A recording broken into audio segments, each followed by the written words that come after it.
नमस्कार दोस्तों, आपके अपने YouTube चैनल में आपका स्वागत है। साथियों, आज एक और वीडियो लेकर आए हैं। जो भी साथी नर्सिंग एग्ज़ाम की तैयारी कर रहे हैं, चाहे वो नर्सिंग का कोई भी एग्ज़ाम हो, उनके लिए ये वीडियो काफ़ी महत्वपूर्ण होने वाला है। इस वीडियो में हम बात करेंगे DSSB, ESIC, AIIMS NORCET, railway द्वारा जो स्टाफ नर्स नर्सिंग ऑफिसर का एग्ज़ाम होता है उसमें किस प्रकार के क्वेश्चन आते हैं। तो इस वीडियो में अपन प्रीवियस ईयर क्वेश्चन, इन एग्ज़ाम में आए हुए प्रीवियस ईयर क्वेश्चन है उनको कवर करेंगे। तो किस प्रकार के प्रश्न आते हैं, तो वीडियो में एंड तक बने रहिए। जो साथी ने चैनल को सब्सक्राइब करना नहीं भूलें, साथ ही वीडियो को अपने सभी साथियों तक शेयर करें। वीडियो शुरू करते हैं। पहला क्वेश्चन है, painful menstrual cramps is otherwise called. दर्दनाक माहवारी ऐंठन को और क्या कहा जाता है, तो इसको कहा जाता है डिस्मेनोमेरिया। इसका भी आंसर सही होगा। नेक्स्ट क्वेश्चन है, the most appropriate time for introducing complementary food in children is. बच्चों में पूरक आहार शुरू करने के लिए सबसे उपयुक्त समय कौन सा है, तो वह आफ्टर 4 months यानी बच्चे के जन्म के 4 महीने बाद पूरक आहार शुरू कर देना चाहिए।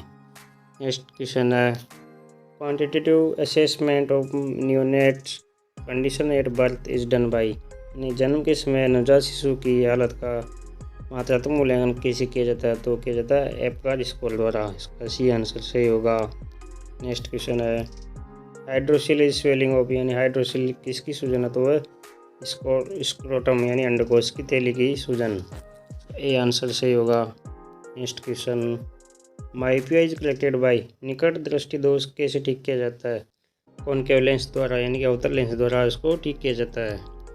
नेक्स्ट क्वेश्चन है, हेमाटोपाइसिस इन एडल्ट ओक्यूर। यानी कि वयस्कों में हेमाटोपाइसिस कहाँ पाए जाते हैं, तो ये पाए जाते हैं रेड बोन मेरो में यानी लाल अस्थि मज्जा में हेमोपाइटोसिस पाए जाते हैं। Next question, the longest portion in the fallopian tube is. Fallopian tube में सबसे लंबा हिस्सा कौन सा होता है, तो वह एम्पुलरी पोर्शन यानी कलसी का भाग। अब भी आंसर सही होगा। नेक्स्ट क्वेश्चन, डिम्बोत्सर्ग ovulation is induced mainly by. डिम्बोत्सर्जन मुख्य रूप से किससे प्रेरित होता है, तो होता है LH यानी ल्यूटिनाइजिंग हार्मोन। इसका भी आंसर सही होगा। The average blood loss in a normal menstrual cycle is. एक सामान्य मासिक धर्म चक्र में औसत कितने खून की कमी होती है, तो होती है 50 से 100 ml। इसका ये आंसर सही होगा। Next question, spinnbarkeit appearance of cervical mucus is a sign of. यानी ग्रीवा बलगम की स्पिन बार्केट की उपस्थिति किसका संकेतक होती है, वो तो ओवुलेशन यानी डिम्बोत्सर्जन का। अब भी आंसर सही होगा। नेक्स्ट क्वेश्चन है, the fetal kidney start producing urinate. भ्रूण गुर्दे मूत्र का उत्पादन कब शुरू करते हैं, तो कहते हैं 12 वीक में यानी 12 वीक के अंदर। Next question, the organ which provides nutrition to fetus. भ्रूण को पोषण प्रदान करने वाला अंग कौन सा है, प्लेसेंटा नाल द्वारा ही भ्रूणों को पोषण प्रदान किया जाता है। नेक्स्ट क्वेश्चन है, the male sex hormone is. कौन सा पुरुष सेक्स हार्मोन है, तो वह टेस्टोस्टेरोन। इसका डी आंसर सही होगा।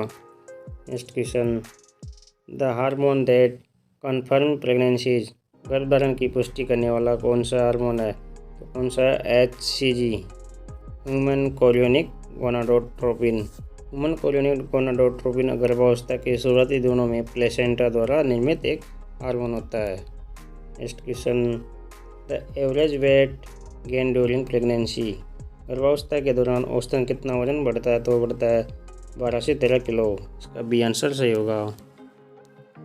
Next question, uterus is palpable above the symphysis is. गर्भाशय संवर्धन के ऊपर कब साफ नजर आता है, तो आता है 12th वीक में 12 वीक बाद।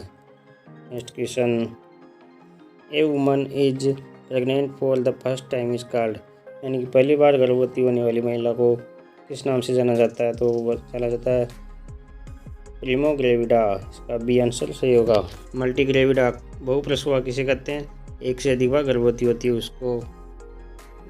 वाइबिलिटी जीवन क्षमता, गर्भ के बाहर जीवित रहने में सक्षम यानी 24+ सप्ताह का जो गर्भ होता है उसको वाइबिलिटी कहा जाता है।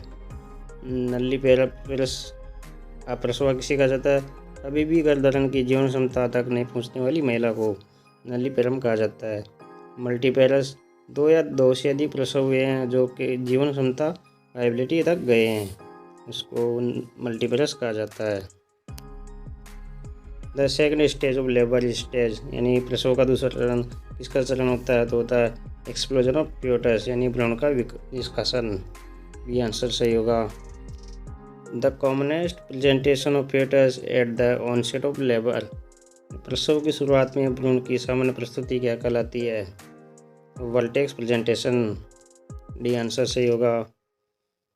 प्यूरपेरियम इज द पीरियड आफ्टर, सूतिका अवस्था अवधि किसके बाद आती है? आती है डिलीवरी के बाद, यानी जब डिलीवरी हो जाती है उसके बाद सूतिका अवस्था अवधि आती है। गर्भावस्था से पहले की तरह बच्चे के जन्म से लेकर सामान्य अवस्था तक की अवधि को सूतिका अवस्था कहा जाता है।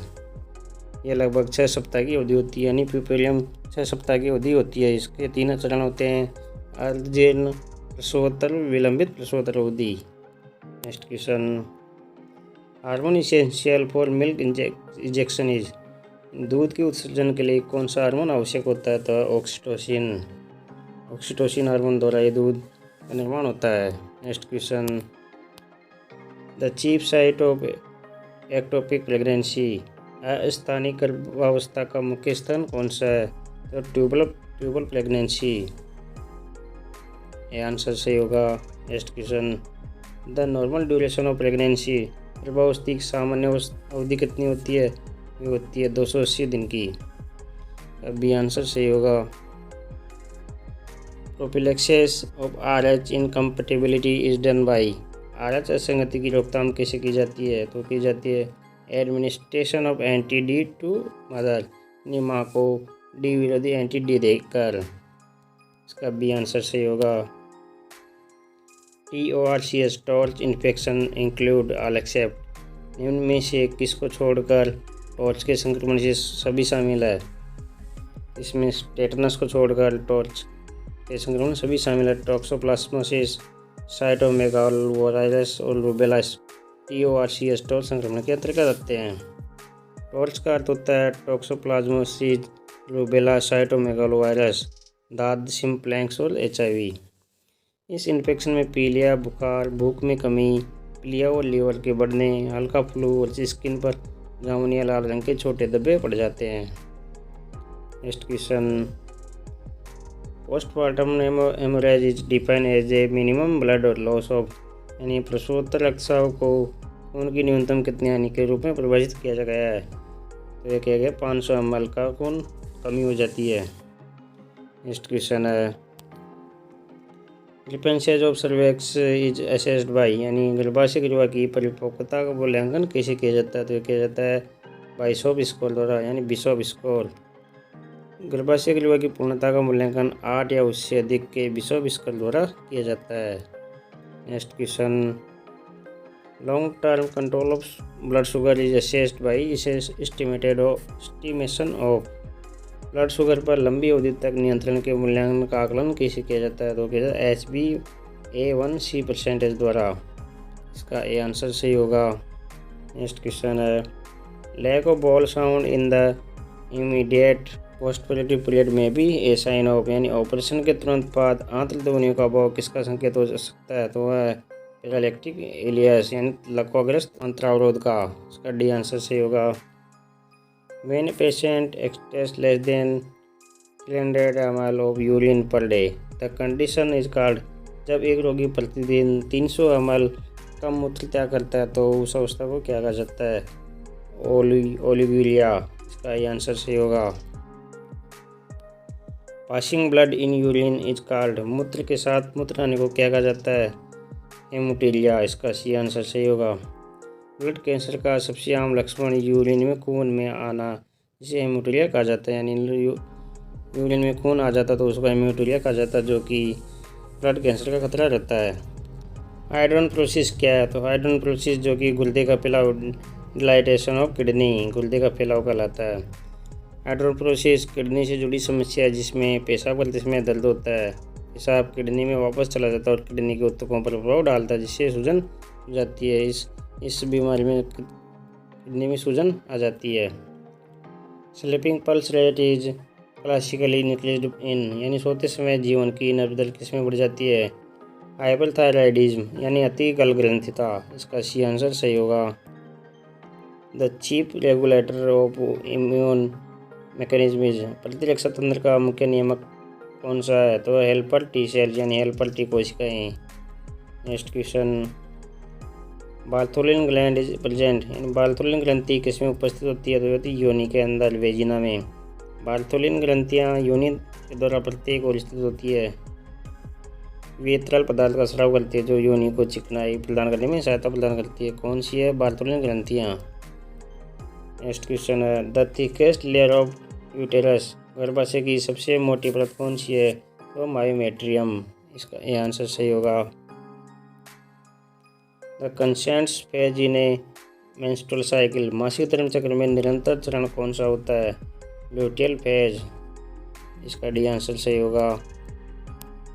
Fun test is use to assess, fern परीक्षण का उपयोग किसका आकलन करने के लिए किया जाता है? तो ओवुलेशन, डिंबोत्सर्जन के लिए। Natural method of family planning, परिवार नियोजन की प्राकृतिक विधि कौन सी है? Calendar method. The chief source of progesterone is, progesterone का मुख्य स्रोत कौन सा होता है? कॉर्पस ल्यूटियम यानी पित्तपिंड। जब गर्भावस्था होती है तो कॉर्पस ल्यूटियम बना रहता है और प्रोजेस्टेरॉन का स्राव चलता है। इसका डी आंसर सही होगा। The drug of choice for induction of ovulation, डिंबोत्सर्जन के आगमन के लिए सबसे वैकल्पिक दवा कौन सी है? क्लोमिफेन। इसका बी आंसर सही होगा। नेक्स्ट क्वेश्चन, उल्सेलम फॉर्सेप्स यूज्ड, यानी उल्सेलम चिमटी का उपयोग किसके पकड़ने के लिए किया जाता है? सर्विक्स को। इसका सी आंसर सही होगा।